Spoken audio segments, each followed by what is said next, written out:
C'était la première année que nous avions des indicateurs, que ce soit vus par les patients ou dans les dossiers médicaux, sur la chirurgie ambulatoire. Et ces résultats sont intéressants. Vous savez qu'on essaye de développer la médecine ambulatoire. C'est bon pour les patients, c'est bon pour le système, c'est bon pour tout le monde. Mais encore faut-il le faire en accompagnant par la qualité ces prises en charge nouvelles. Un des messages, c'est que les patients se saisissent vraiment de l'opportunité de donner leur avis.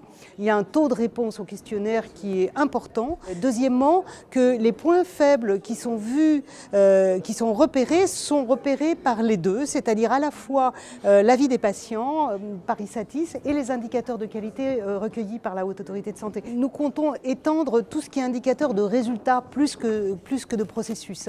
Les résultats, qu'ils soient vus par les professionnels ou recherchés dans les bases médico-économiques ou vus par les patients. Nous allons aller de plus en plus vers des résultats concrets pour les patients et puis également vers les résultats recueillis auprès des patients.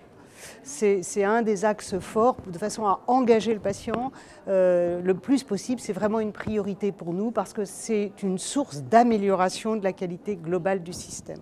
J'ajouterais aussi qu'une autre évolution va aller vers ne pas cibler seulement ce qui se passe dans les établissements de santé, mais aller vers tout le parcours de santé d'un patient, c'est-à-dire ce qui se passe avant, ce qui se passe après une hospitalisation, c'est-à-dire la ville, l'hospitalisation, l'EHPAD éventuellement, etc.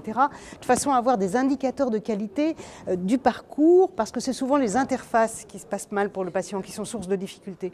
Et donc dans Ma Santé 22, dans la transformation du système de santé, où vous savez la qualité est mise vraiment comme boussole de cette transformation, nous travaillons sur l'ensemble du parcours.